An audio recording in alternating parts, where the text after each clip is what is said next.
हरदेव जोशी राजकीय कन्या महाविद्यालय में भारतीय ज्ञान परंपरा केंद्र के अंतर्गत रामनवमी की पूर्व संध्या पर हम सभी आज के युद्ध वाले युग में राम के जन्म पर विचार कर रहे हैं। आदरणीय आचार्यों एवं प्रिय विद्यार्थियों, भारतीय संस्कृति के आदर्श मर्यादा पुरुषोत्तम राम है और राम के साथ हमारी संस्कृति ने जो ऊंचाइयां ली हैं उसने विश्व को एक नया दर्शन दिया है। आज के हम हालात को देखें तो रामनवमी जो चैत्र शुक्ल की नौवीं तिथि को मनाया जाता है वह और भी महत्वपूर्ण हो जाता है। कारण क्या है? काम, क्रोध, लोभ, मोह और अहंकारग्रस्त राष्ट्राध्यक्षों ने पूरे विश्व को महाविनाश के कगार पर ला दिया है। अब इसमें राम पर जब हम चर्चा कर रहे हैं तो यह ध्यान रखना होगा कि हम लोकतंत्र में जी रहे हैं और राम प्रजातंत्र में पैदा हुए थे। प्रजातंत्र था उस समय। अब लोकतंत्र में भी महात्मा गांधी ने राम राज की कल्पना की। आखिर क्या जरूरत है कि प्रजातंत्र के एक व्यक्तित्व को आदर्श बनाया जाए? लोकतंत्र में भी जरूरत है। भारतीय संस्कृति राम को एक व्यक्ति ही नहीं अभिव्यक्ति ज्यादा मानती है। वे सद्गुणों की अभिव्यक्ति हैं। कबीर जब कहते हैं एक राम दशरथ का बेटा, एक राम घर घर में लेटा, एक राम है जिसके साथ हमारी संस्कृति में अभिवादन शुरू होता है। कोई भी सुबह सुबह मिलता है तो राम राम साहब, राम राम साहब, इससे शुरू होता है हमारी संस्कृति में। परस्पर आदान प्रदान, उसका अर्थ है कि राम तुम में भी दिखाई देता है, राम हम में भी दिखाई देता है। तुम्हारे राम को मैंने नमस्कार किया, मेरे राम को तुमने नमस्कार किया। अब वही राम जब राजा दशरथ के बेटे के रूप में जन्म लेते हैं तो वही तिथि है चैत्र शुक्ल की नौवीं तिथि रामनवमी। हम आज के संदर्भ में राम पर विचार कर रहे हैं। संस्कृत का एक प्रसिद्ध श्लोक है, रागी धर्मिणी धर्मिष्ठा पापे पापा समे समा राजानम अनुवर्तन्ते यथा राजा तथा प्रजा। जिसका अर्थ है राजा यदि धर्मनिष्ठ हो तो प्रजा भी धर्मनिष्ठ हो, राजा यदि पापी हो तो प्रजा भी पापी हो। जैसा राजा वैसा प्रजा। अब आज लोकतंत्र का जमाना है और लोकतंत्र में राजा नहीं होता है, जनप्रतिनिधि होते हैं। लेकिन वे जनप्रतिनिधि जिस प्रकार से काम, क्रोध, लोभ, मोह और अहंकार से ग्रस्त हो गए हैं, राम का व्यक्तित्व इसके ठीक विपरीत था। राम को समझने के लिए आप थोड़ा सा इस बात को ध्यान में रखें कि आज ईरान पर अमेरिकी राष्ट्रपति ट्रंप ने हमला कर दिया मिसाइलों से और उसमें 160 से अधिक बच्चियां मारी गई उस हमले में। तब ईरान का एक कमेंट आया, एपस्टीन गिरोह के सामने में हम नहीं झुकेंगे। एपस्टीन गिरोह क्यों ऐसा प्रयोग किया?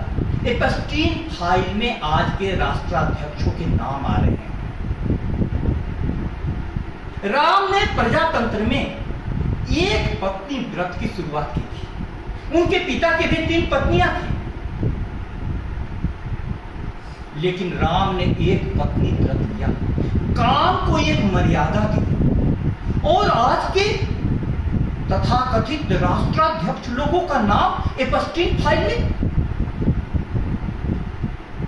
बहुत बड़ी सत्ता की शक्ति नैतिक शक्ति होती है। वह नैतिक शक्ति राम के पास थी और राम ने प्रजा के द्वारा प्रश्न उठाए जाने पर अपनी धर्म पत्नी सीता की भी अग्नि पर बिछाई। राम का काम इतना मर्यादित था।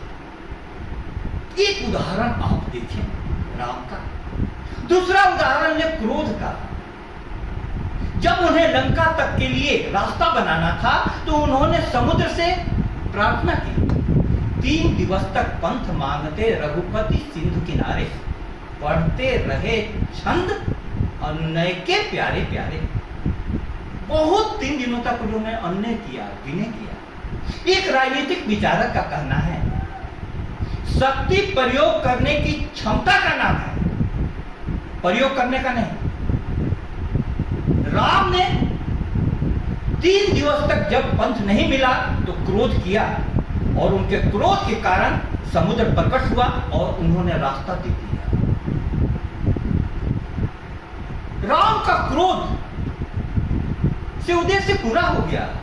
उसके बाद उन्होंने अपने क्रोध पर नियंत्रण कर लिया और आज के राष्ट्राध्यक्ष एक दूसरे पर क्रोध में संकल्प ले रहे हैं कि पूरी तरीके से उसको नेस्तनाबूद कर दिया जाएगा, खाक में मिला दिया जाएगा।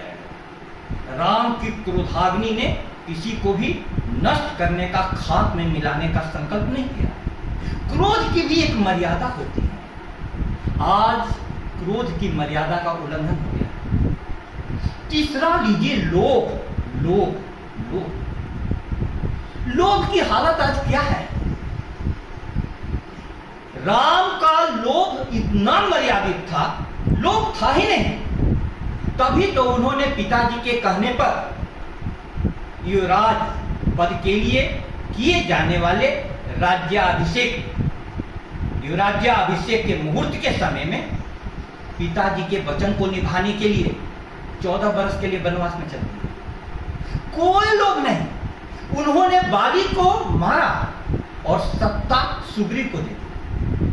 उन्होंने रावण का वध किया, लेकिन लंका की सत्ता विभीषण को सौंपी। और आज के राष्ट्राध्यक्ष ट्रंप जी का पूरा परिवार बिजनेसमैन हो गया। सारे सत्ताधीश लोग लोभ के कारण, यह विश्व युद्ध के कगार पर विश्व खड़ा है, लोभ के कारण। क्या लोभ है? तेल भंडारों का लोभ, काम, क्रोध, लोभ। चौथा है मोह। मोह का अर्थ क्या है? राम ने प्रश्न उठाए जाने पर अपनी पत्नी सीता का भी त्याग कर दिया।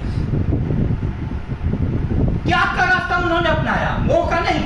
और आज के राष्ट्राध्यक्ष सारे संसाधनों का उपयोग सबसे पहले अपने परिवार के लिए करते हैं, प्रजा के लिए नहीं।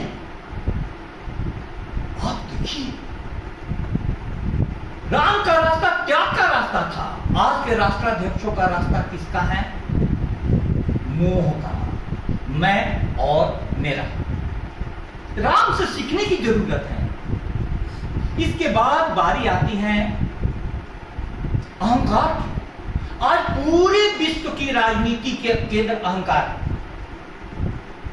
अहंकार का अर्थ क्या होता है? एको अहम द्वितीयो नास्ति, ना भूतो ना भविष्यति। एक मैं ही हूं, दूसरा कोई नहीं। न तो भूत में कोई मेरे जैसा हुआ, न भविष्य में। राष्ट्रपति ट्रंप के बयानों को सुनिए। यूगोस्लाविया के राष्ट्रपति को उन्होंने जाकर के उठा लिया। कहीं पर भी वे अटैक कर दे रहे हैं और कोई रीजनेबल कारण भी नहीं देते। ग्रीनलैंड मेरा है, यह मेरा है। अहंकार। राम का व्यक्तित्व कैसा था? अहंकार केंद्रित नहीं, आत्म केंद्रित था। आत्म केंद्रित। आत्म केंद्रित व्यक्तित्व होने से क्या अंतर होता है? आत्म केंद्रित व्यक्तित्व दूसरे के साथ वैसा ही व्यवहार करता है जैसा वह स्वयं अपने साथ चाहता है। आत्मा का लक्षण है कि जो आत्मा हम में है वही आत्मा सब में है, तो सबका वो सम्मान करेगा। राम प्रेम और करुणा की मूर्ति है, इसीलिए कहा गया कि राम राज्य कैसा था, दैहिक दैविक भौतिक तापा, राम राज काहू ही नहीं व्यापा। दैहिक दैविक भौतिक ताप किसी को भी नहीं होता, किसी को भी नहीं। प्रजा इतनी सुखी थी। आज के लोकतंत्र में इसी आदर्श को दूसरे रूप में अपनाया गया है, सर्वोदय, सबका कल्याण, सब नर करहि परस्पर प्रीति, सभी लोग एक दूसरे से प्रेम कर रहे हैं,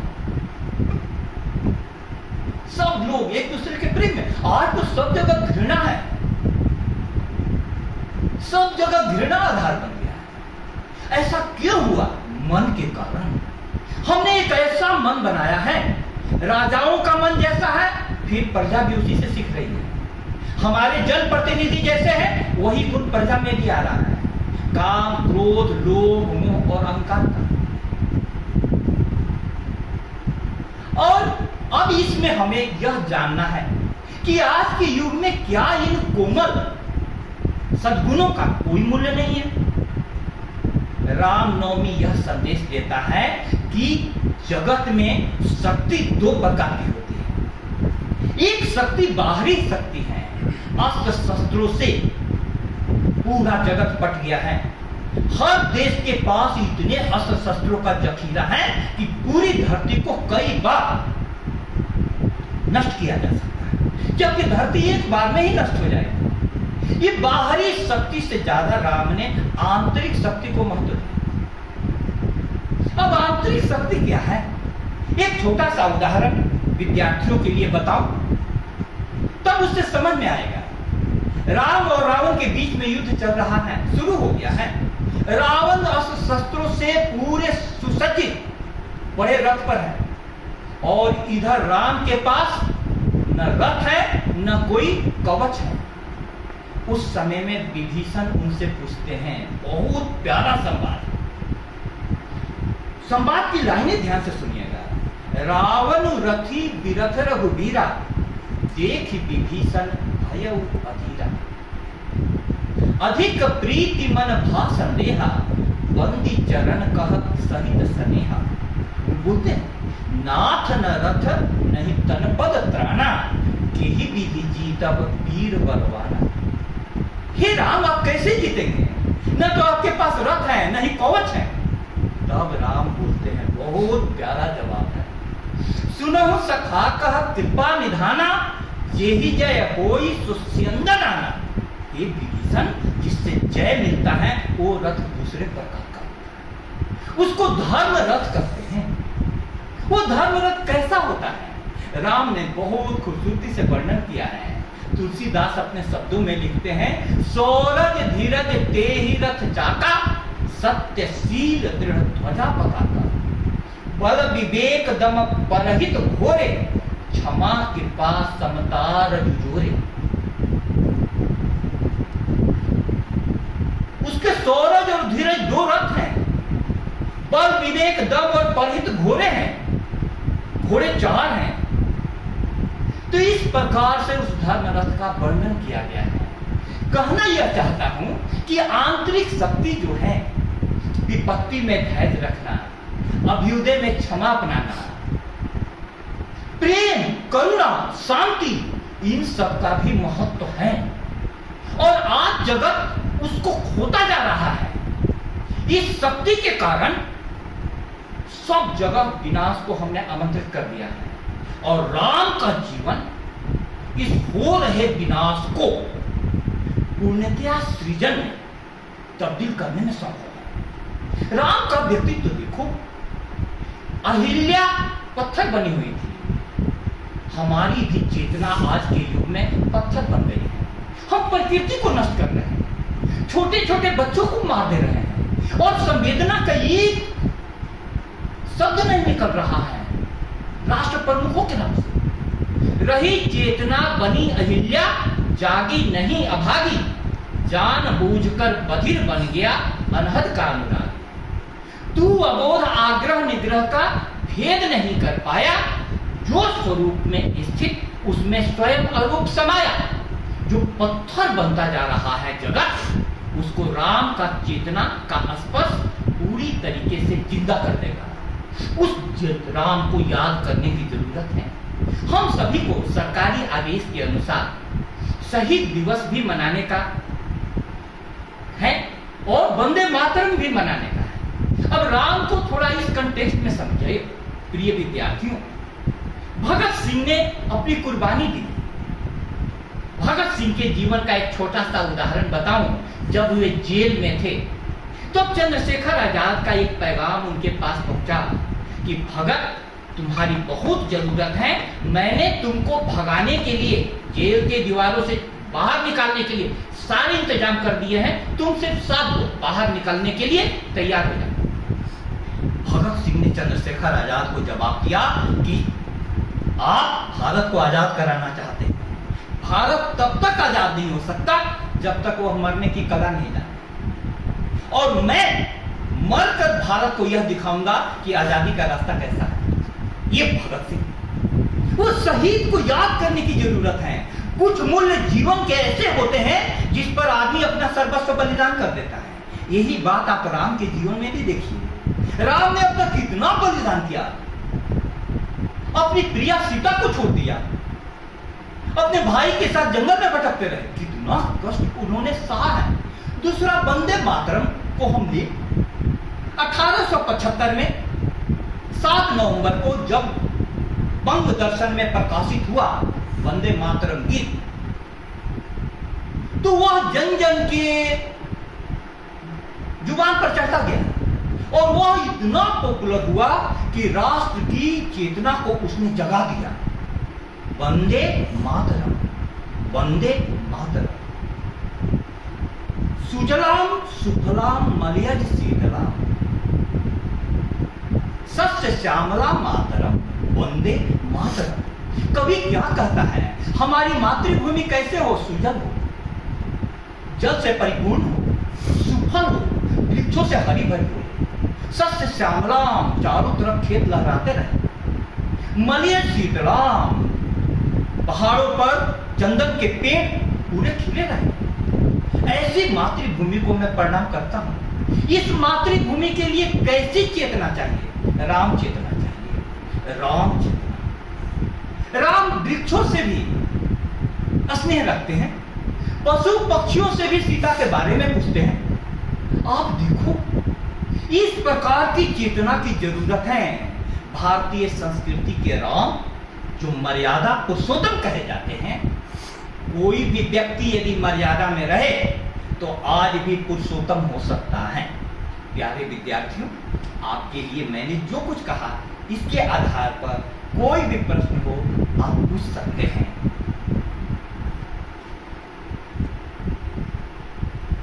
प्रश्न?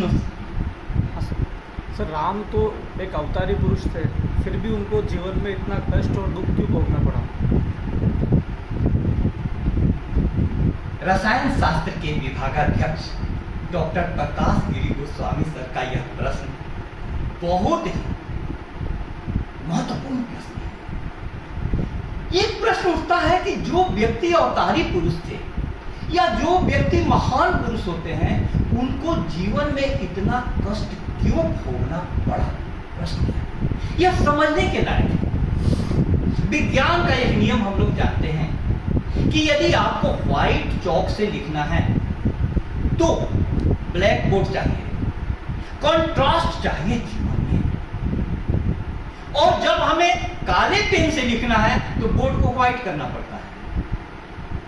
महान पुरुष को महानता उनको प्रतिकूल परिस्थितियां देती हैं, और प्रतिकूल परिस्थितियों में वे अनुकूल मना स्थिति से एक अद्भुत उदाहरण पेश करते हैं। तो जिसके भी घर में जो कांटों की चुभन सहकर बड़ा हुआ है, तूफानों से लड़ा और फिर खड़ा हुआ है, जिसने जीवन की धूल हमेशा चाटी है, स्वर्ग में भी याद रही जिसे भारत की माटी है। आप देखो, कांटों की चुभन जो सहते हैं, जो कांटों की चुभन सहकर बड़ा हुआ है, तूफानों से लड़ा और फिर खड़ा हुआ है। राम को वन भेजा गया, राम वन क्या गए, कहा जाता है बन गए। मर्यादा पुरुषोत्तम राम को जंगल में बनाया है, जंगल में भी उन्होंने मंगल गाया, सभी के कल्याण के लिए उन्होंने रास्ता चुना। इसीलिए प्यारे विद्यार्थियों, सर का यह प्रश्न आज के संदर्भ में इसलिए महत्वपूर्ण है कि आज के विद्यार्थी छोटी छोटी बातों पर अवसाद के शिकार हो जा रहे हैं। थोड़ा तनाव बढ़ने पर आत्महत्या तक का कदम उठा लेते हैं। ऐसे में राम की तरफ देखो, 14 बरस का वनवास राम ने किस प्रकार से, सिर्फ स्वीकार करने का भाव चाहिए, स्वीकार करने के भाव को ही हम तपस्या कहते हैं। हमारी संस्कृति तप शब्द का यूज करती है। यह जीवन हमारा भोग विलास के लिए नहीं बना है, यह हमारा जीवन भारतीय संस्कृति कहती है तपस्या के लिए बना है, क्योंकि तप के द्वारा ही सारी सृष्टि होती है। तपबल रचई प्रपंच विधाता, तपबल विष्णु सकल जगत त्राता, तपबल शंभु करहि संहारा, तपबल शेषु धरहि महिभारा, तप आधार सब सृष्टि भवानी, करहि जाय तप असजिय जानी। भारतीय संस्कृति विश्व की संस्कृति में इसीलिए अद्भुत है, इसने जीवन को ऋण माना। हम लोगों को कई प्रकार के ऋण चुकाने हैं। हम लोगों का जीवन एक तपस्या होना चाहिए।